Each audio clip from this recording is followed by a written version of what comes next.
aquela água. Opa, por aqui ainda.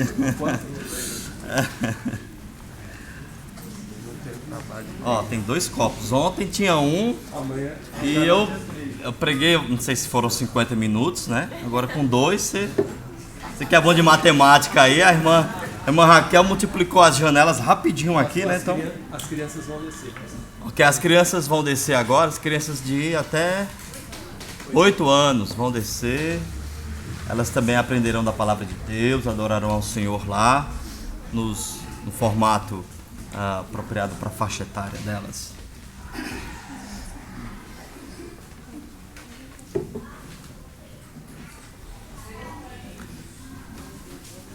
Qual a igreja ideal que você queria ver aqui? Será que uma igreja ideal é aquela igreja em que tem um estacionamento amplo, bem grande, que todo mundo possa colocar o carro do jeito que quiser, sem ninguém barrar o seu? Será que é essa a igreja, né? Sem que você tenha que pedir para alguém tirar o carro lá para o seu poder sair?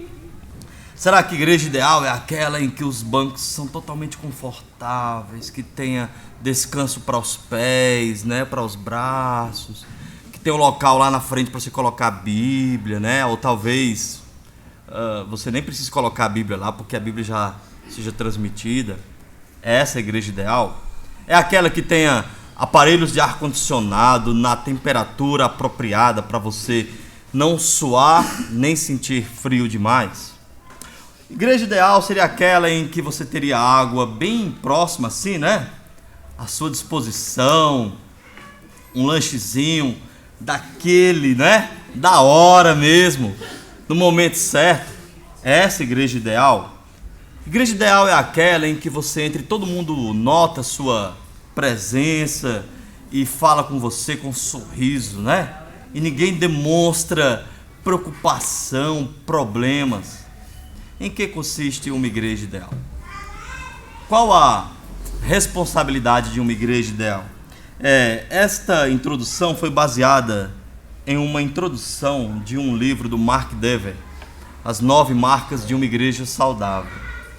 E pensando no estudo de hoje pela manhã, ainda dando sequência à nossa temática, né, as responsabilidades da igreja nos últimos dias, se você pudesse, eu acho que aqui não fui eu, acho que foi naquela hora que o irmão bateu aqui, não sei se estou brincando, mas deu certo, mas valeu a pena, né? Valeu a pena, ainda bem que o pastor não boicotou a mãe, né? Porque foi excelente. Mas se você tivesse que resumir as responsabilidades da igreja em uma, qual seria? Se você tivesse que sair daqui para algum outro local do mundo, do Brasil, não sei, e fosse procurar uma igreja, qual seria o critério que definiria a igreja onde você congregaria? Então, nesta manhã, com a ajuda de Deus, nós iremos meditar sobre, então, temática, dando sequência, as marcas de uma igreja, né, as responsabilidades da igreja no mundo atual, nos últimos dias. Nós começamos ontem, falamos sobre a primeira responsabilidade, que é seguindo o exemplo dos fiéis. Meditamos em 2 Timóteo, capítulo 3, do versículo 1 até o versículo 13. E hoje vamos dar sequência pensando em 2 responsabilidades que poderíamos resumir em uma, que é sobre a palavra de Deus, tá? Então a gente vai falar inicialmente aí da igreja que estuda a Bíblia, tá? E também da igreja que proclama a palavra de Deus. Resumindo em uma só, seria uma igreja que prioriza a palavra, tá? Então você pode abrir para 2 Timóteo, capítulo 3, vamos ler do versículo 14 até o capítulo 4, versículo 5.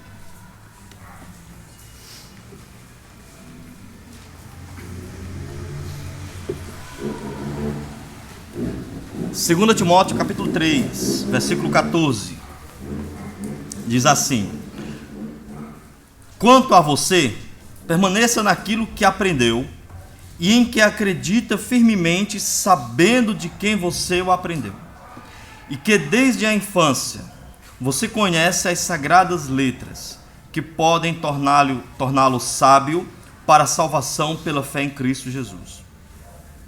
Toda a Escritura é inspirada por Deus e útil para o ensino, para a repreensão, para a correção, para a educação na justiça, a fim de que o homem de Deus seja perfeito e perfeitamente habilitado para toda boa obra.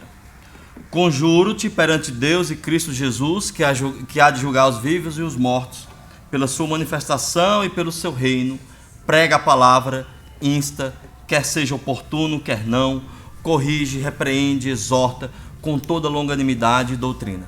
Porque haverá tempo em que não suportarão a sã doutrina, pelo contrário, cercar-se-ão de mestres, segundo as suas próprias cobiças, como que sentindo coceira nos ouvidos, e recusarão-se a dar ouvidos à verdade, entregando-se a fábulas. Mas você seja sóbrio em todas as coisas, suporta as aflições, faça o trabalho de um evangelista, cumpra plenamente o seu ministério. Vamos orar. Querido Deus, obrigado por tua palavra, que é fonte de vida para as nossas almas. Nos ajuda nesta manhã para compreendermos a tua vontade para as nossas vidas. Nós te oramos em nome de Cristo. Amém. Estude a palavra. Mais uma vez, Paulo continua aquele contraste, aquela comparação entre os ímpios, os perversos, que são os homens característicos dos últimos dias, aqueles homens que tinham aparência de piedade, mas que não representavam, não demonstravam o poder de transformação de vida. Agora ele volta para Timóteo novamente e diz: quanto a você, o que cabe então a Timóteo? O que cabe à igreja de Cristo? O que cabe ao fiel, aquele que segue a Cristo nos últimos dias? Aí ele diz: permaneça naquilo que aprendeu e sabendo de quem você aprendeu, né? Ele continua falando. Então nós já falamos seriam essas duas marcas, né? Resumindo em uma só. E aí estuda ou proclama a palavra. Como? Né? E aí a gente tem que entender o seguinte: o porquê disso. Qual a importância disso? A importância se dá no fato de que a salvação vem pelo conhecimento da palavra. A salvação vem pelo conhecimento da palavra. O início da vida cristã acontece pelo conhecimento da palavra de Deus. Sem o conhecimento da palavra de Deus, sem o acesso à palavra de Deus, não há salvação. Não há salvação. Ele fala isso já no versículo 14. Ele diz: você deve permanecer. E a ideia aqui é fazer um contraste em um mundo que está constantemente mudando. Aliás, alguns séculos antes dele, já tinha passado um filósofo chamado Heráclito, que dizia que a única constância no mundo é que ele está em constante mudança, né? O que é, já foi. Mas Heráclito não está trazendo nada novo. Eclesiastes já havia dito isso, né? O pregador, quando ele diz que o que há de ser, inclusive, já passou. Nós vivemos em um mundo que está mudando todo o tempo. Você não é o mesmo de ontem, não será o mesmo de amanhã, né? Alguns querem permanecer eternamente, né? O mesmo, até no sentido negativo, né? E não crescer também. Mas o fato é que nós mudamos. Mas há algo que não deve mudar. O quê? A palavra de Deus em nossa vida. É fato que a palavra não muda em si, ela é permanente. Jesus disse: passará, ou passarão os céus e a terra, mas a palavra de Deus não passará. Mas na minha vida ela pode passar. Quantas pessoas não já, né, se apegaram à palavra e rapidamente a abandonaram? Paulo vai falar no final da carta de uma pessoa assim, que, né, passou pela palavra. Mas ele diz: permanece naquilo que você aprendeu. Então perceba que a palavra de Deus, a vida cristã, é algo que se aprende. Ninguém nasce crente. Ninguém nasce crente. Quando eu falo sobre esse assunto, me faz lembrar, vem à memória, um episódio lá no Cariri, lá no Ceará, quando eu era mais jovem um pouco, e a gente tinha uns campeonatos de futebol, né? E aí, em um determinado campeonato, eram campeonatos de igrejas, tá? De igrejas lá evangélicas. E em um desses campeonatos, eu encontrei com um conhecido da época que eu nem era crente ainda, né? Eu sempre gostei de jogar futebol. E aí, nessa época, tinha um rapaz que jogava futebol, jogava muito bem e gostava muito de beber, né? E eu conheci lá e depois eu me converti. Eu nunca bebi, mas conheci esse rapaz jogando futebol e depois eu me converti. E nesse campeonato eu encontrei com ele. Eu disse: que legal, fulano, que legal que você agora é crente. Ele disse: eu sempre fui crente. Aí eu perguntei: como assim? Ele disse: eu sou mais crente que você. Eu disse: como? Ele disse: é porque eu já nasci na igreja. Mas o fato é que ninguém nasce crente, ninguém nasce convertido, né? Nós nascemos já sob a influência do pecado, no sentido de nascer com a natureza pecaminosa, não é isso? Salmo 51, versículo 5, Davi diz o quê? Em iniquidade fui formado e em pecado me concebeu a minha mãe. Não quer dizer que a concepção seja pecado em si, mas quer dizer que desde criança ele já nasceu com a tendência ao pecado. É como alguém que joga muita bola e você diz, né? Fulano já nasceu com uma bola nos pés, né? E aí, Davi está dizendo: eu já nasci querendo pecar. A influência dos meus pais, a influência pecaminosa dos meus pais. É por isso que Paulo vai falar em Romanos 5,12, que assim como por um só homem entrou o pecado no mundo e pelo pecado a morte, assim a morte também passou a todos os homens, porque todos pecaram. Então todos nós que somos descendentes de Adão, nós já nascemos com a inclinação para o mal, a tendência para o pecado. Portanto, vida cristã é algo que se aprende. Ser crente é algo que se aprende. É uma semente que Deus coloca em nós, é verdade, mas você vai aprendendo. Você nasceu de novo no ato da sua conversão, não é? João capítulo 3, importa-vos nascer de novo, não é isso? 2 Coríntios 5,17, quem está em Cristo é nova criatura. Você foi feito uma nova criatura e começa ali a vida cristã. E assim como você ensina a uma criança, não é? A como se comportar no mundo, na sociedade, a comer, a se vestir, tomar banho, da mesma forma você precisa também ensinar o novo crente a como viver espiritualmente. E isso se aprende através da palavra de Deus. Por isso que Paulo fala: você aprendeu as sagradas letras. Ele vai falar mais na frente, né? Mas ele diz: olha, permaneça naquilo que você aprendeu, sabendo de quem você aprendeu. Ele sabia, né? Ele vai falar aqui que aprendeu, Timóteo aprendeu primeiramente da sua vó e da sua mãe, da sua avó Lloyd, sua mãe Eunice, né? E aqui o pastor, eu percebi porque que ele é canhoto, né? O pai regeu o hino primeiro e disse: olha, não é nada. E ele foi depois e também com a mão esquerda, né? Então aprendeu desde cedo da sua avó, da sua mãe, né? É tio.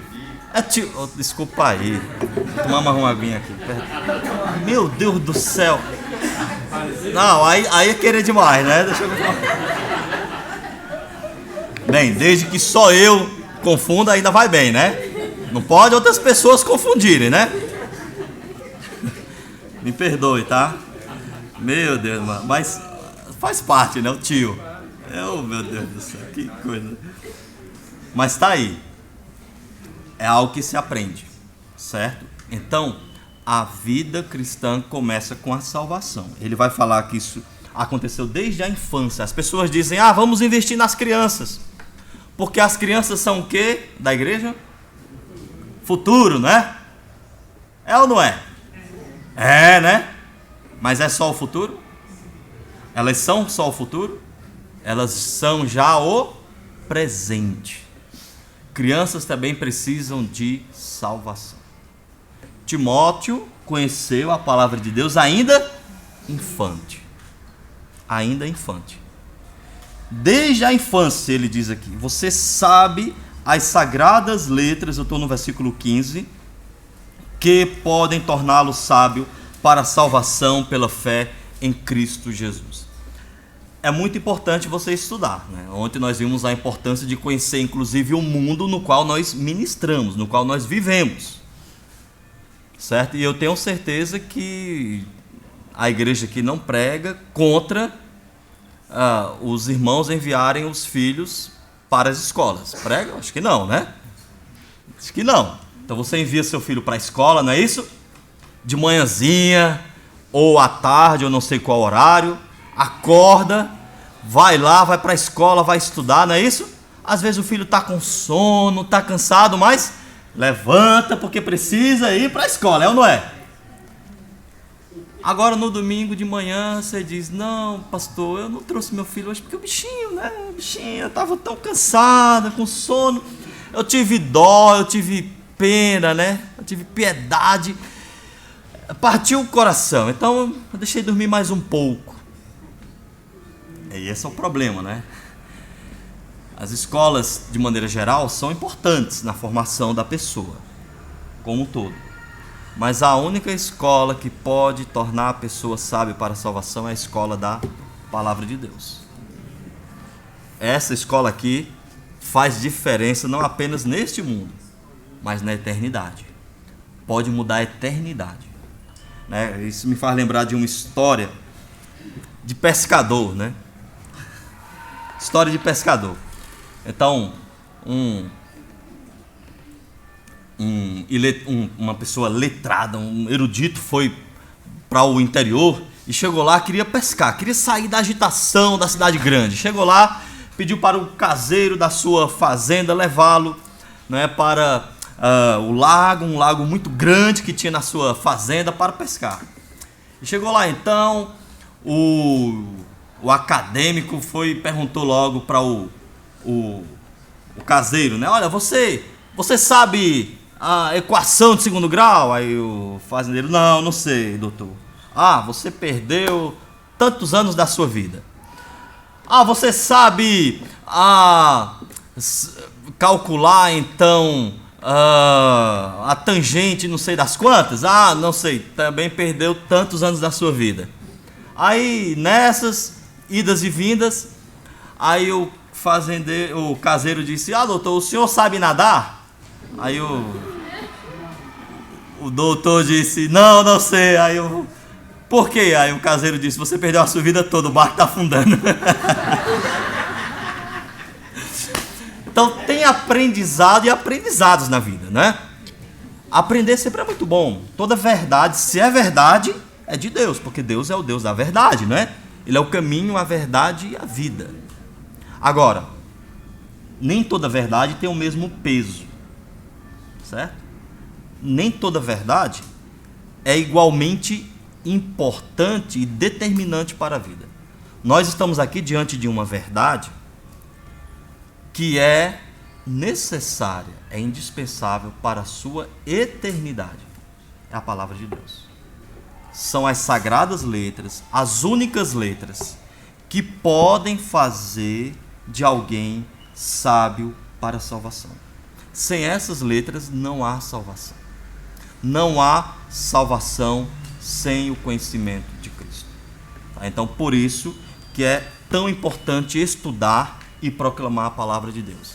Mas ainda é importante também estudar e proclamar a palavra de Deus, porque o crescimento espiritual vem pelo conhecimento da palavra. Nós falamos que o início da vida cristã vem pela palavra de Deus, mas não apenas o início, o desenvolver também a salvação. O pastor Manuel orou falando sobre a importância de desenvolvermos a salvação, não foi?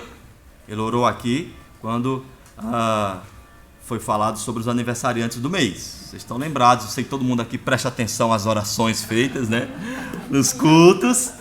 E é exatamente isto que o apóstolo vai falar em seguida, versículo 16 e 17, que eu sei que todo crente conhece, né? Nem precisa olhar para a Bíblia, né? Aí ele vai dizer, toda o quê? Escritura é inspirada por Deus, né? toda a Escritura é inspirada por Deus. Quando Paulo fala isso, nós não tínhamos ainda o Novo Testamento como nós temos em mãos. Concorda? O Novo Testamento estava sendo formado, né? Estava sendo escrito e depois de um certo tempo é que ele vai ser, então, compilado, né? As igrejas já usavam como palavra de Deus, mas virão os concílios, principalmente o concílio de Nicéia, né?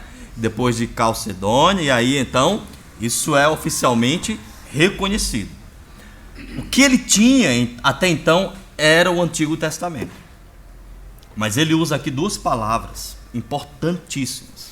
A palavra inspirado vem de duas palavras gregas que significa literalmente soprado por Deus. É de onde vem a nossa palavra pneu, né? Ar, sopro. Então ele está dizendo aqui, olha, a palavra de Deus, a escritura que você tem em mãos, é a palavra de Deus. É o que Deus quis falar para você. Agora, o que Deus tem para dizer é só isso? Assim, tudo que Deus sabe? Não, a gente sabe que não é só isso.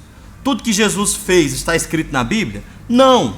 João capítulo 20, versículo 31 vai dizer: fez Jesus, na verdade, muitos sinais que não estão escritos nesse livro. Se porém fossem escritos, usando todos os livros do mundo, não caberiam o que ele fez. Mas estes foram registrados para que saibais que ele é o Cristo, Filho de Deus, e que para que, crendo, tenhais vida em seu nome. Nós temos em mãos o que Deus queria que nós tivéssemos, o que nós precisávamos ter para conhecer a Deus, para fazer a vontade de Deus, certo? Então, nem tudo o que Cristo fez foi registrado. Por quê? Porque Deus julgou que não seria necessário para conhecermos, para sabermos em relação a andar com Ele. Então, a Bíblia não é um livro sobre tudo, ok? A Bíblia é um livro que narra a história da salvação de Deus e como nós podemos nos relacionar com Ele. Então, tudo que há na Bíblia é verdade. O registro, até mesmo o que Satanás disse, não que Satanás fale a verdade, mas o registro da fala de Satanás é verdadeiro, está aqui. Ok? Mas você não vai, se você quer estudar sobre matemática, sobre história de maneira geral, você não vai se ater apenas à Bíblia, né? Embora tudo de matemática e de história que seja registrado na Bíblia seja verdadeiro. O que eu estou querendo dizer é que a Bíblia é o livro da história da salvação. Deus nos deixou registrado o que nós precisávamos ter para andar com Ele. Tudo. É a palavra de Deus, soprada por Deus. Ele usou homens, é verdade, imperfeitos, bem verdade, mas Ele garantiu que essa palavra escrita por esses homens imperfeitos fosse a palavra dele, sem erro. 2 de Pedro, capítulo 1, versículo 19 até o 21. Vocês lembram disso, né? Nenhuma profecia, nenhuma palavra da profecia é de particular interpretação, mas homens santos falaram da parte de Deus, guiados pelo Espírito Santo. Então nós temos aqui a palavra de Deus. E por ser palavra de Deus, por ser a palavra que Deus quis que fosse registrada, essa palavra, ele vai dizer, é útil. Ela não é desprezível. Ela não é desnecessária. Pelo contrário, ela é sumamente necessária. Ela é indispensável. Ela é útil para quê? Ele vai dizer, versículo 16 aí. Para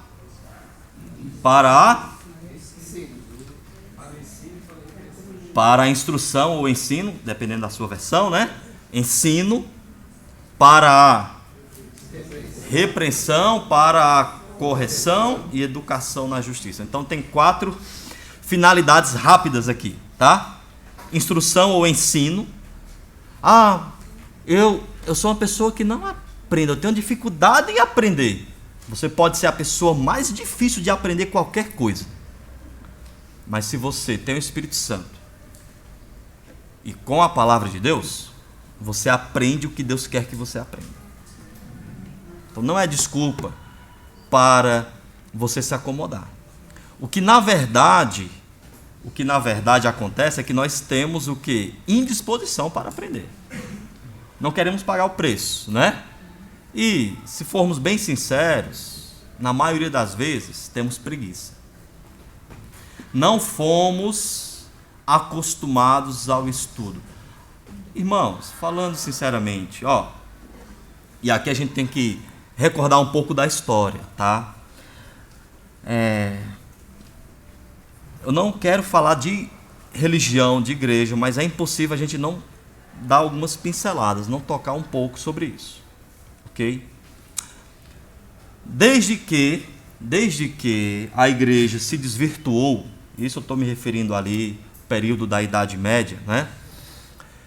Quando a igreja se desvirtuou, entrando pessoas que nem convertidas eram na igreja, por conta lá do Edito de Milão, que Constantino assinou, e depois Teodósio, obrigando as pessoas a se converterem, e muita gente entrava para a igreja para não serem mortas. Depois, então, essas pessoas que nem eram convertidas de fato, que tinham entrado na igreja, estavam assumindo cargos religiosos para ganhar status, para ganharem, então, privilégios. A palavra de Deus foi ficando de lado. E chegou-se um tempo em que a leitura e simplesmente posse da palavra de Deus era proibida. Pastores, crentes, eram mortos porque insistiam na leitura da palavra de Deus. Para vocês terem uma ideia, Ian Hus, lá na Boêmia, foi morto por conta disso. John Wycliffe, na Inglaterra, que era inclusive um sacerdote católico, mas que traduziu a Bíblia para o inglês. Ele fez isso, contrariando a igreja, e depois que ele morreu, 100 anos depois da morte dele, a igreja foi lá, desenterrou seus ossos e queimou, porque ele foi considerado herege. Herege porque traduziu a Bíblia para a língua do povo, lá para o inglês, porque a Bíblia, até então, o que se tinha era nos originais, né? Hebraico, Antigo Testamento, grego, Novo, e latim, que foi uma tradução feita, então, por Erasmo, né? E aí, o que acontece? A igreja proibia a pessoa de ler a Bíblia. Então, só para resumir, aqui no Brasil, há um século, praticamente, período da proclamação da República, 1889, não é? Estima-se que apenas 5% da população do Brasil sabia ler. E nesse período ainda, há cerca de aproximadamente 40 anos, era proibido se ter a Bíblia no Brasil. Então, nós fomos mal acostumados com a leitura, com o estudo, de maneira geral, e especialmente com o estudo da palavra de Deus. E estudo é um hábito, assim como assistir televisão é um hábito, como correr é hábito, como fazer exercício é hábito. Então nós temos que aprender isso, aprender é hábito, é algo que se desenvolve. Eu me converti aos 15 para 16 anos. E quando me converti, até então não tinha lido nenhum livro na minha vida. E disseram, agora você tem que ler a Bíblia. E me mostraram esse livrão aqui, né? Eu digo, meu Deus do céu, tem certeza? A pessoa que estava me discipulando disse, você tem que ler a Bíblia. Eu só não desisti de ser crente porque realmente tinha me convertido de fato, né? Então, puxa, vou ler a Bíblia. Aí comecei a ler devagar e tal, aquela coisa. O primeiro ano que eu li a Bíblia toda, fui desafiado a ir para o seminário. Fui para o seminário com 18 anos, era a idade mínima na época para ir para o seminário. Cheguei no seminário, disseram, agora você tem que ler, além da Bíblia, outros livros. Quase que eu voltava, quase que eu desistia do estudo. Meu Deus do céu, esse negócio não para de me perseguir, né? Lembro que nos primeiros módulos, na época era módulo, minha nota, o que me salvou foram os testes, as provas, porque os trabalhos, ler os livros, sempre a nota caía. Depois de um tempo, graças a Deus, aquilo foi se tornando costume, rotineiro. De maneira que hoje é impossível eu ir para algum lugar e não levar um livro comigo. É hábito. Conversei há pouco com um pastor aqui de São Paulo e ele me falando, né? Maurílio, olha, eu sou da roça. Fui criado na roça. Não lia nada. E graças a Deus hoje eu estou fazendo um mestrado, ele falou lá, né, na área de teologia. E assim, irmãos, é hábito. Então, na verdade, quando ele fala aqui, instrução ou ensino, não é? Nós aprendemos. Só que o que o diabo quer fazer? Quer lhe impedir de aprender. Por quê? Errais, não conhecendo as Escrituras, nem o poder de Deus. Nós erramos por ignorância. Erramos porque não conhecemos a Deus. Por isso que ele fala, é útil para o ensino, é útil também aqui, ele vai falar, para a repreensão, e às vezes nós precisamos de repreensão, embora não gostemos. É outra, né, outra atitude, outra prática que nós... ninguém quer reconhecer que está errado, né? Ninguém quer receber um puxão de orelha. A gente quer sempre tapinha no ombro, nas costas, e que ninguém diga que a gente está errado. Só que quem aqui não tiver pecado, atira a primeira pedra. Você quer atirar a primeira pedra, irmão? Vamos coçar aqui. Né? Então, todos nós, irmãos, somos imperfeitos. E é por isso também que precisamos de igreja. Por quê? Porque a gente tende ao comodismo, à acomodação. E aí nem sempre a gente percebe os próprios erros. Aliás, dificilmente a gente percebe os próprios erros. É mais fácil perceber os erros dos outros, não é? E aí nós precisamos que alguém chegue e diga, olha, você está errado. Isso que você está fazendo não agrada a Deus. Essa sua prática de vida está lhe distanciando dos caminhos do Senhor. E aqui na palavra de Deus, diz isso, isso, isso e isso. Então ela é útil para nos redirecionar. Ela é a bússola do Senhor, né? É o mapa. A gente costuma sair do trilho, da linha, e aí alguém com a palavra vem e nos coloca de volta. Repreensão. Mas ele vai falar, além da repreensão, também uma outra palavra que é a correção. Correção traz a ideia de algo que está, então, distorcido e é corrigido. Algo que saiu do formato original. Tá? Você pode pensar na escoliose, uma coluna, né? Uma coluna que está torta e precisa ser corrigida, colocada de volta para o lugar. Então o crente ele começa bem, mas com o tempo ele esfria na fé. Ele começou orando bastante, mas agora acha que não é tão importante, né? Começou lendo bastante a Bíblia, mas agora pode passar de semana sem ler, pode faltar um culto sem problema nenhum, pode alimentar outros pecados mais. Ele precisa ser redirecionado, colocado de volta, corrigido. É a palavra de Deus que traz isso. E a repreensão. A repreensão é algo mais forte, né? A igreja, é prática das igrejas batistas regulares, por exemplo, terem assembleias regulares, né? E em algumas assembleias, infelizmente, mas de maneira necessária, a gente trata, vez por outra, de pecados, não é? É ou não? É. Mateus 18, versículo 15. Se teu irmão pecar contra ti, vai arguí-lo entre ti e ele só. Se ele te ouvir, ganhaste teu irmão. Se não te ouvir, leva contigo mais 2 ou 3 testemunhas. Se ele continuar sem ouvir, dize-o a quem? A igreja. E aí, se ele continuar rebelde, considera-o como gentil e publicano. Quer dizer, ele vai ser desligado. Tá? Então a repreensão é algo mais público, algo mais incisivo, né? E aí diz que educação na justiça, a pessoa precisa ser educada. Quando alguém senta de maneira, né, qualquer, fala usando o vocabulário inapropriado, você diz, fulano é muito mal educado, né? Fala umas palavras, isso, aquilo, outro, pensando na sociedade. Mas na vida cristã também. Tem muitos crentes mal educados, infelizmente. que outras pessoas de fora, inclusive, olham e dizem: "Ah, fulano, você é crente, está com essas coisas, né?" Não foi o quê? Educada, é mal educada no caminho da justiça. Justiça aqui fala da vida com Deus. Nós fomos justificados em Cristo. Romanos 5, versículo 1. Sendo, pois, justificados pela fé, temos paz em Deus. Então fomos declarados justos por Deus. Estamos agora caminhando no caminho da justiça.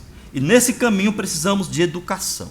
E a igreja, ela faz isto, ela exerce essa responsabilidade através da instrução da palavra de Deus. É a palavra que faz isso. Ela nos educa, ela tira os maus hábitos, né, que são chamados, na verdade, na Bíblia, de pecados.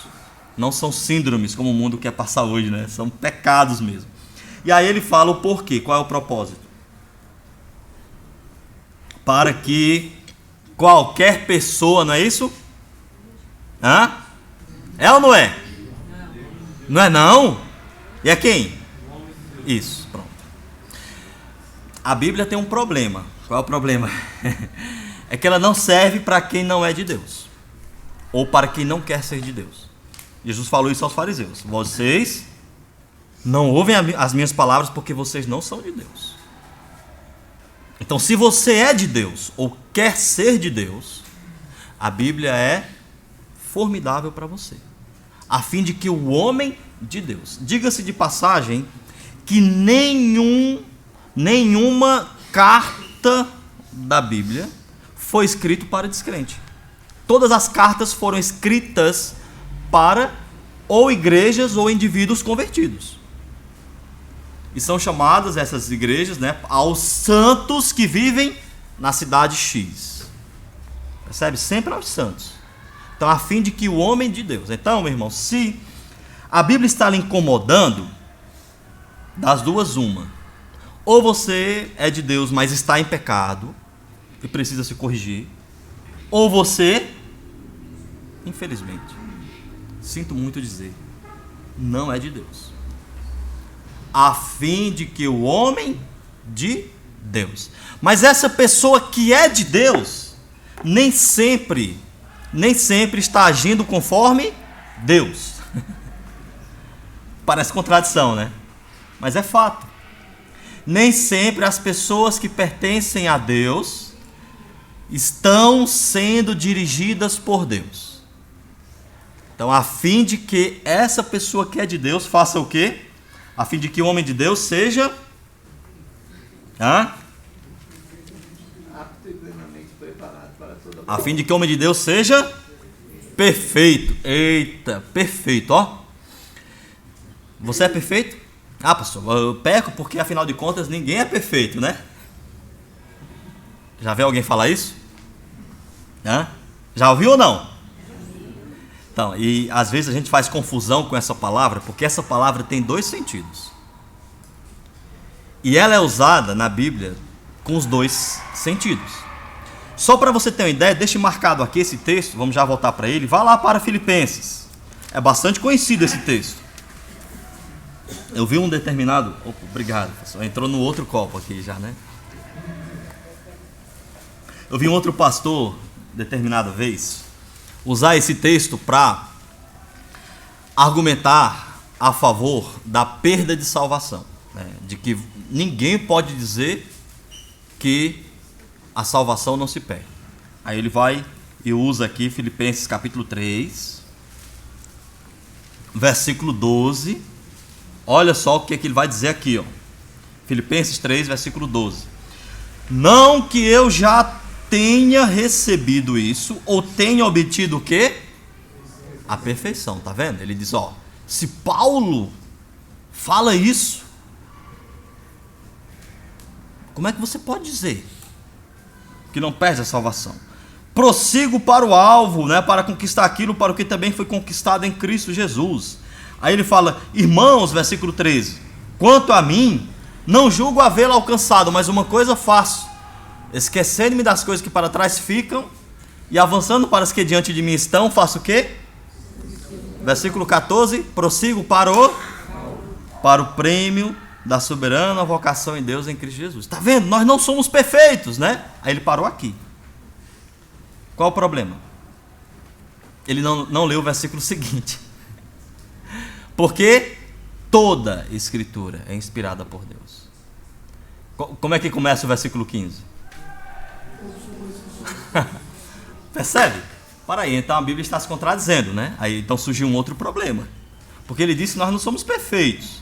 Agora está dizendo que somos. Então a palavra perfeito tem dois sentidos.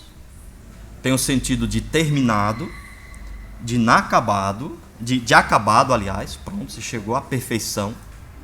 Mas tem o sentido de maturidade também. Então, no primeiro sentido, nós não somos perfeitos. Não fomos ainda glorificados em Cristo, né? Mas no segundo sentido, nós somos perfeitos. Somos maduros, ou espera-se que sejamos. Esse é o propósito da palavra de Deus. A maturidade é o que Paulo vai falar em Efésios, no capítulo 4, por exemplo, não é? Você só volta aí umas 2 páginas da sua Bíblia. Capítulo 4, olha só, quando ele vai falar a partir do versículo 12, ó, com vistas ao aperfeiçoamento dos santos, para o desempenho do seu serviço, para a edificação do corpo de Cristo, para que todos cheguemos à unidade da fé e do pleno, percebe? Do pleno, a palavra pleno é a mesma palavra para perfeito, e do pleno conhecimento do Filho de Deus. Alguém pode conhecer todas as coisas sobre Jesus? Nós não podemos saber exatamente tudo sobre Jesus por 2 motivos. Um motivo, porque Jesus, sendo Deus, ele é ilimitado, não é? Insondável. E o segundo motivo, porque nós, como criaturas, somos finitas, limitadas. Não podemos saber tudo, não somos oniscientes. Mas o pleno conhecimento aqui é um conhecimento maduro, apropriado, necessário para nos relacionar com Ele. É isso que Deus quer que você saiba, que você faça. Aí ele diz, ó, e do pleno conhecimento do Filho de Deus e da perfeita estatura da plenitude, que fala de algo pleno, mais uma vez, completo. Ele usa a palavra 3 vezes aqui, né, com o mesmo sentido, de algo que é maduro. É isso que Deus quer de nós. Então voltemos agora para 2 Timóteo, capítulo 3, quando ele fala, a fim de que o homem de Deus seja perfeito. Ele quer dizer maduro. Certo? Vou colocar outra expressão, a fim de que você, que é uma pessoa de Deus, seja a pessoa que Deus deseja que você seja. Você acha que Deus tem um ideal de crente para você? Sim ou não? Nós fazemos ideais na vida, né? Nós queremos ter o ideal de família, queremos ser o ideal de pessoa, ter o ideal de peso, ideal de saúde, não é? Ideal de sabedoria, ideal financeiro, o emprego ideal, né? Temos vários sonhos na vida sobre o tipo de vida que nós queremos ter, o ideal de igreja, mas Deus tem o ideal de crente para nós. Ele espera algo de nós. E nós temos o que é necessário para atingir esse ideal que Deus tem para nós. Está aqui na palavra. Nós temos o quê? O que é a fim de que o servo de Deus, o homem de Deus, seja perfeito e perfeitamente habilitado para toda boa obra. E aí a gente vê, nós temos o que é necessário na palavra de Deus para ser a pessoa que Deus quer que nós sejamos e para fazer a obra que Deus nos chamou para fazer, para toda boa obra. E aí você fica pensando, se eu tivesse isso, aquilo, né? Se eu tivesse o dom de fulano, se eu soubesse cantar como a irmã Raquel, né? Não. Se eu soubesse isso, aquilo, outro. Olha, você tem o que precisa ter para ser a pessoa que Deus quer que você seja e fazer a obra que essa igreja precisa e que Deus quer que você faça. Onde está? Aqui na palavra de Deus. Crescimento espiritual. Você tem. Aí você fica dizendo, se eu soubesse isso, aquilo, outro, né? Você tem. Você tem. Mas vamos caminhar porque o tempo urge, né? Além disso, o dever da Igreja de Cristo é proclamar a sua palavra.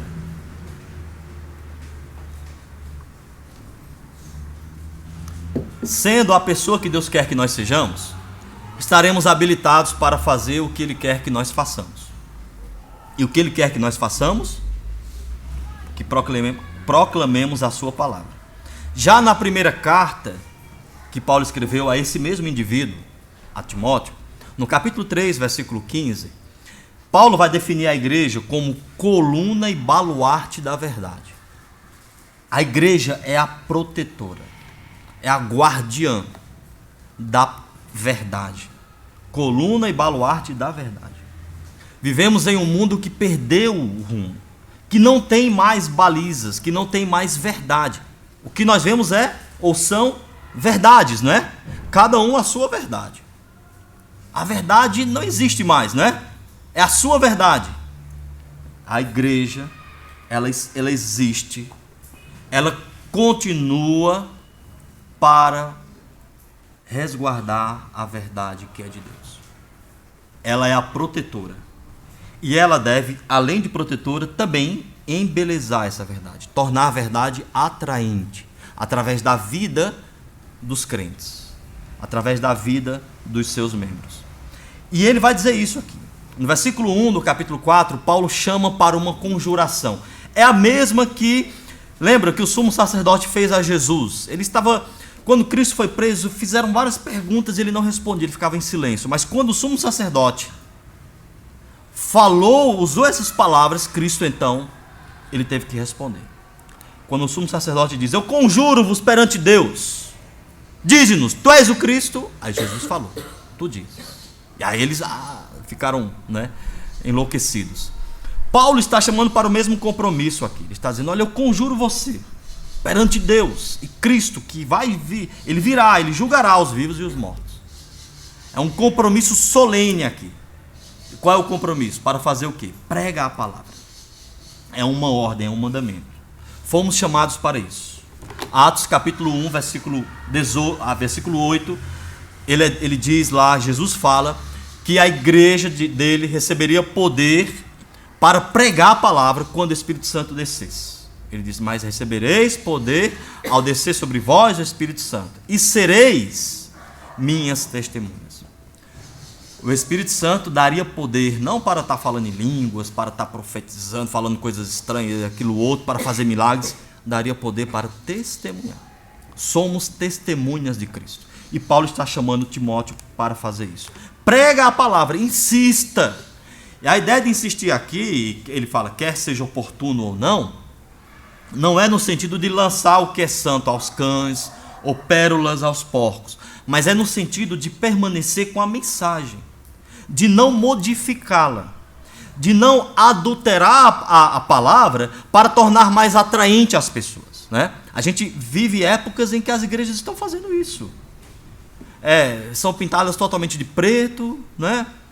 Coloca-se uma prancha aqui, vamos tirar esse púlpito aqui, pastor, colocar uma prancha, um skate, para tornar atraente as pessoas do mundo, né? Para que elas então percebam que é o lugar delas. Eu já conversei com alguns crentes de algumas igrejas aí, e eles falaram o seguinte: olha, quando eu me converti porque era uma festa do caipira não sei das quantas, e aí eu disse: não, para a igreja eu não vou, né? Mas para comer milho e tal, essas coisas eu vou. Aí cheguei lá, tinha a palavra, eu nem sabia que ia ter pregação. Aí eu fui obrigado a ouvir, aí acabei me convertendo. Então, a igreja deve fazer isso, né? Fazer uma artimanha aí para enganar, e sem que a pessoa perceba, ela vai ouvir a palavra, né? Porque afinal de contas o que importa é isso. Paulo está dizendo: não mude a palavra, insista com a palavra. Pode ser oportuno, pode não ser oportuno, as pessoas podem ou não achar atraente, podem ou não desejar isso, podem ou não achar bonito, agradável. Continue com a mesma mensagem. Ele vai dizer: porque haverá tempo em que não suportarão a sã doutrina. E ele está falando exatamente dos dias de hoje, que as pessoas não querem saber de palavra, mas a instrução, o compromisso é o mesmo. Conjuro-te para que você continue com a mensagem da palavra. sem modificá-la, porque cada um vai ser tentado por sua própria cobiça. Isso nos remete a Tiago capítulo 1, lembra? Versículo 13. Cada um é tentado por sua própria cobiça, quando esta o atrai, o seduz, e a cobiça, uma vez consumado, dá luz ao pecado, e o pecado, uma vez gerado, né, leva à morte. As pessoas querem ouvir o que são agradáveis a ela, mas a igreja não existe para agradar pessoas, a não ser Deus. Quando eu digo a não ser Deus, é agradar apenas a Deus. É fato que quando a pessoa que é de Deus deseja andar com Deus, congrega ou pertence a uma igreja que é fiel à palavra, ela vai sim ser abençoada, mas isso como consequência, não é como causa principal, porque a gente vem para adorar a Deus, né? A nossa vida é para adorá-lo, que envolve, dentre outras coisas, sacrifício, renúncia, esforço. Mas Deus é tão bom que Ele abençoa os adoradores. À medida que nós o adoramos, somos fiéis, Ele também nos abençoa nesse sentido, né? E aí ele vai continuar falando, versículo 5, mas você seja sóbrio em todas as coisas. A expressão sóbrio está em contraste com a expressão ébrio. Ébrio é o bêbado, é o embriagado, aquela pessoa que não tem sentido das coisas, que vive alheio às coisas, que é ignorante quanto ao que acontece em sua volta. O crente, ele não age assim. Ele é uma pessoa sensata, uma pessoa que está atenta, que percebe os sinais, que percebe o mundo em sua volta, e sabe o que está acontecendo, e sabe qual é a sua postura, a sua responsabilidade nesse mundo. Paulo está dizendo, olha, atente para a sua responsabilidade. E qual é a responsabilidade de Timóteo? Ele diz, faça o trabalho de um evangelista, cumpra plenamente, cabalmente o seu ministério. É isso que a igreja tem que fazer. Ela é sóbria, ela age com sobriedade, ela vigia quando, apesar dos desafios, apesar dos obstáculos à sua volta, ela não muda a palavra. Ela continua fiel à pregação da palavra. E o tempo já sinalizou. Vamos então para as aplicações, tá? Então nós vimos ontem a primeira responsabilidade da igreja, que é seguir o exemplo dos fiéis, agora estudar ou proclamar a palavra. Então as aplicações. Primeira. Opa, pode devagar? Precisamos aprender a permanecer na palavra. Meus queridos, vivemos em um mundo que é solúvel, né? Um determinado escritor faleceu há pouco tempo, sociólogo chamado Zygmunt Bauman. Ele falou sobre a liquidez do mundo. Vivemos em um mundo líquido. O mundo líquido é isso. Se você pega esse copo e coloca na mão, ele faz o quê? Ele escorrega, né? A água escorre, você não segura. Então vivemos em um mundo líquido, um mundo que nada permanece, mas algo deve permanecer, a palavra de Deus. E nós devemos aprender a fazer isso. Por conta de que o mundo no qual vivemos é um mundo líquido, um mundo instável, de constante mudança, inconscientemente, nós, de maneira automática, importamos isso para a igreja. E achamos que a igreja tem que ser como o mundo, no sentido de que, eu nem estou me referindo tanto, porque isso é muito absurdo, né? É muito claro. Eu nem estou me referindo tanto à questão de pecado, assim, de práticas pecaminosas, mas eu me refiro à liturgia de culto, por exemplo, às programações. Aí os crentes acham que a igreja tem que, todo culto, fazer algo diferente para atrair, para conservar as pessoas. Eu já vi crentes falando, crentes mesmo, que assim, você olha e é crente, igual você. E diz, pastor, mas até bem, né? A programação do dia X é sempre a mesma coisa. A gente tem que fazer algo diferente. Aí eu me voltei certa vez para uma pessoa dessa e disse, mas por que tem que ser diferente? Porque senão a pessoa não vem. Eu disse, mas você está falando dos crentes? Pastor, porque imagina só, é um dia especial, eu quero sair, eu quero fazer aquilo outro, e aí eu vou deixar de sair para vir para a igreja, para ser a mesma coisa. Percebe? Inconsciente. A igreja já está pensando assim. Meus queridos, a gente não tem que mudar o que Deus não mudou. Tem coisas que são mutáveis mesmo. A gente não veste as mesmas roupas que Jesus vestia e seus discípulos lá, né? Ou que João Batista vestiu, ou que Elias vestiu. Não é verdade? Os transportes são diferentes também. Ninguém aqui vive caminhando aí, se transportando de jumento, né? Não é isso? Carro, ônibus, metrô, sei lá o que mais, né? Bicicleta, alguns skate. Eu sei. Mas no que diz respeito à adoração a Deus, à palavra de Deus, isso é imutável. Permanece naquilo que aprendeste.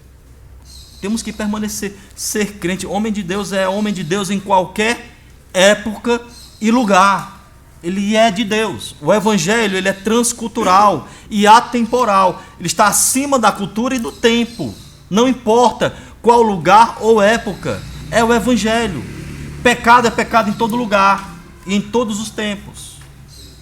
Temos que aprender a permanecer na palavra de Deus. Porque os céus e a terra passarão, mas a palavra de Deus, não. Né? A fé está intimamente relacionada ao aprendizado da palavra. Meus queridos, a gente tem que aprender isso. Se você terminar essa conferência e você não aprender isso, não adiantou. Foi em vão. Você quer ser uma pessoa de Deus? Quer ser uma pessoa mais santa do que o que você foi no ano passado? Semana passada? Você tem que se dispor a aprender a palavra. Gastar tempo, investir tempo, não é? No aprendizado da palavra, na leitura, no estudo. Estratégias. Eu queria aprender a decorar versículo, pastor. Tenho uma dificuldade. Estratégias. Você tem que se esforçar, né? Sem o aprendizado da palavra não vai. Sem o estudo da palavra não dá para ser crente. Não existe crente sem a palavra. O diabo percebeu isso e durante muitos anos ele tirou a palavra da igreja, né? Era só o clero que lia e acabou. E lia em latim e pronto. Vocês sabem disso, né? Ninguém entendia nada. Dependia totalmente dos sacerdotes. Era isso que o diabo queria fazer. E hoje que a palavra está acessível, você tem aí a palavra em livros, tem a palavra em data show, né? Tem a palavra em televisão, tem a palavra em celular, tem a palavra em computador, em tablet, em áudio. Tem a palavra acessível de todas as maneiras, você despreza. Sem o estudo da palavra não há vida com Deus. Terceiro, a Bíblia toda. Eu enfatizo isso. A Bíblia toda, não apenas Salmo 91, Salmos 23. Tem crente que chega lá, eu me admiro porque é crente. Não estou falando de pessoas que não conhecem a Deus, mas crente, eu já vi. Está lá na casa a Bíblia aberta no Salmo 91. Acha que aquilo ali é algo místico, né? Aquela caixinha de promessas ou coisa. A Bíblia toda tem autoridade sobre a nossa vida. Toda a Escritura. É por isso que o crente tem que habituar-se a ler a Bíblia toda, todo ano. Todo ano. É muita coisa? Eu não vou perguntar aqui quantos já leram a Bíblia toda na vida, ou quantos leem todo ano, mas eu só vou dizer uma coisa. Para ler a Bíblia toda, você só precisa ler 3 capítulos por dia, e em um dos dias da semana, domingo, segunda, seja lá qual dia, você lê 5. Em um ano, você lê a Bíblia toda. Quanto tempo você demora para ler 3 capítulos? Pastor, mas eu tenho dificuldade para ler. Hoje em dia tem o quê? Áudio, a Bíblia em áudio, olha só que coisa, né? Para ouvir 3 capítulos, meu irmão, dependendo do capítulo, né?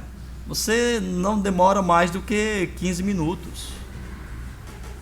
Aí você tem 50 anos de convertido. Você deveria ter lido a Bíblia pelo menos quantas vezes? O que passou, passou, né? Vamos daqui para frente. Daqui para frente, certo? Faça um compromisso com Deus. Vou ler a Bíblia toda a partir de agora. Vou ler 3 capítulos logo hoje, né? Ou então logo 5 hoje. Os outros dias da semana mais 3. Agora é ler e meditar, né? Não é só ler por ler. É ler e meditar. Tá bom? A Bíblia toda tem autoridade sobre a nossa vida. Eu quero enfatizar a palavra autoridade também, porque se a Bíblia diz, é Deus falando. É Deus. Não tem mais nem porém. É Deus. A palavra de Deus tem autoridade sobre a minha vida. É ela quem manda. Não é a igreja, não é o pastor, né? Não sou eu. É a palavra. É claro que o pastor, a igreja e até eu devemos andar em conformidade com a palavra, né? Mas é ela. Somente as Escrituras. Quarta aplicação. Tudo o que precisamos para ser a pessoa que Deus deseja está na Bíblia. Tudo. Se você quiser um texto que reforça isso também, 2 de Pedro, capítulo 1, versículo 3 em diante, fala disso. Tudo que nos conduz à vida e à piedade já nos foram dadas através da palavra de Deus. Tudo, tudo. Você não tem que ir para horóscopo, ler a mão, tá? Ir para mãe isso, mãe aquilo outro. Tá aqui, tudo. Se você não é a pessoa que Deus deseja, é porque você não quis se apropriar disso. Mas ainda há tempo. Você pode ser a partir de agora. Nós temos aqui na palavra de Deus. Quinta aplicação. A tarefa suprema da igreja é a proclamação da palavra de Deus. Meus irmãos, são 43 anos aqui de igreja organizada. Por amor de Deus, não mude isso. Não mude.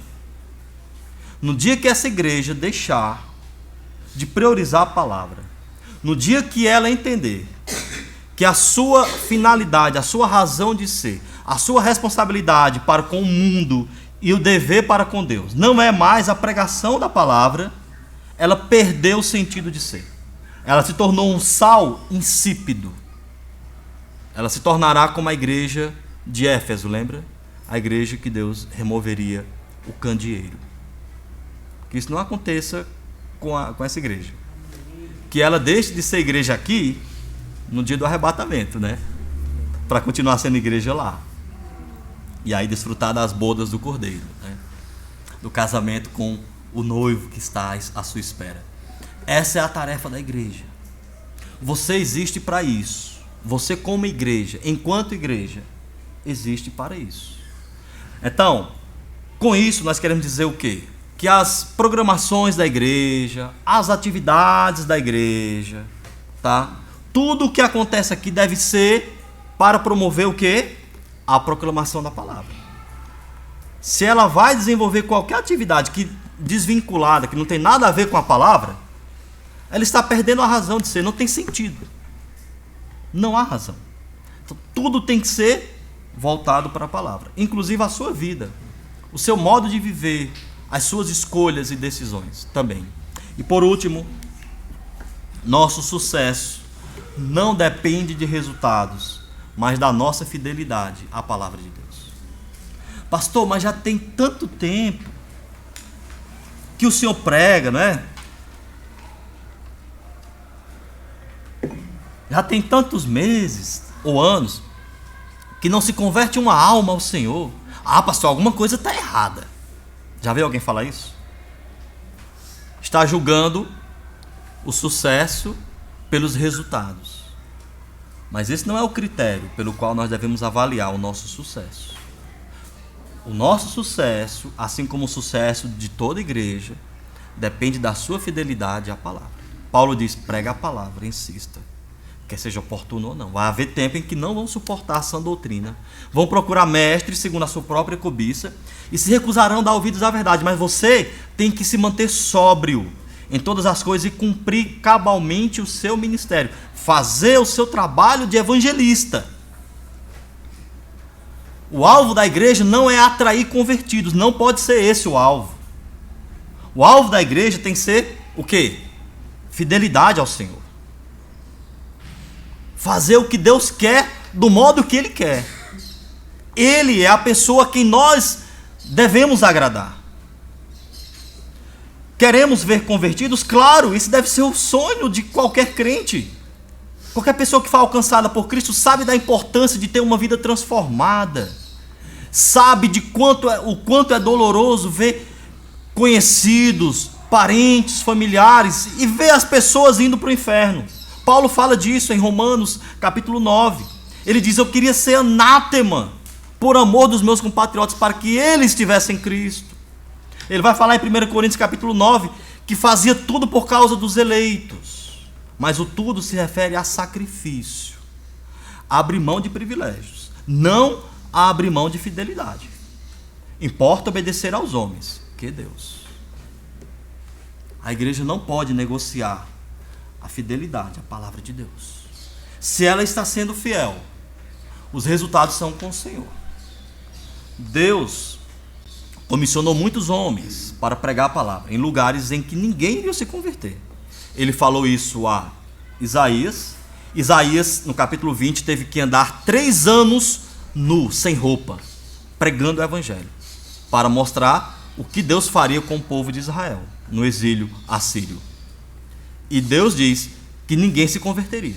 Isaías 53, ele diz: quem creu em nossa pregação, Senhor? Jeremias, Deus disse: você não vai nem casar, Jeremias. Privou o judeu de casar e de gerar filhos, mas mesmo assim disse que ninguém se converteria. Ezequiel foi pior, né? Ezequiel, Deus tirou a sua esposa para mostrar o que Deus faria com o povo de Israel, tirando o templo. A palavra veio de manhã a Ezequiel e à noite sua esposa morreu. E ninguém iria se converter. E Ezequiel foi fiel até o fim. A nossa fidelidade não depende de resultados. O nosso sucesso não deve depender de resultados, e sim da nossa fidelidade a Deus. Resultados são com Deus. Isso é prerrogativa de Deus. Salvar a quem quer, quando quer e quantos quiser. A nós cabe o dever de sermos fiéis. Fiéis à proclamação da palavra. Por isso devemos estudá-la, para não adulterá-la, para não modificá-la. Devemos crer no poder de Deus. Devemos nos tornar as pessoas que Deus quer que nós sejamos, para fazer a obra que Ele tem preparado para nós. E tudo isso encontramos na palavra dele, na palavra que é fiel, a palavra que nos alcançou e da qual depende a nossa salvação. Na verdade, nós somos salvos por causa dela, e sem ela não há salvação. Que Deus nos abençoe e nos ajude nessa tarefa de estudo e proclamação da sua palavra. Vamos orar. Querido Deus, obrigado, porque a tua palavra nos alcançou. O Senhor abriu os nossos olhos, destapou os nossos ouvidos, nos deu vida nova, Deus. Tem feito em nós novas criaturas. E nós somos muito gratos por isso. Pedimos que o Senhor nos ajude a que venhamos nos manter fiéis a Ti. Que continuemos a estudar a Tua palavra com todo esforço que nós possamos empreender.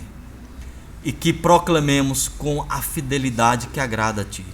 E que o Senhor em tudo seja glorificado, ó Deus. Que venhamos descansar, certos de que os resultados cabem a Ti, estão em Tuas mãos. Isso é algo que é o Senhor quem decide, prerrogativa do Senhor. Abençoa essa igreja aqui, Batista de Imbuias, para que continue sendo fiel ao Senhor, proclamando a Tua palavra, sendo coluna e baluarte da verdade. É o que nós te oramos em nome de Cristo. Amém. Pastor Júnior, eu não sei se teria alguma pergunta.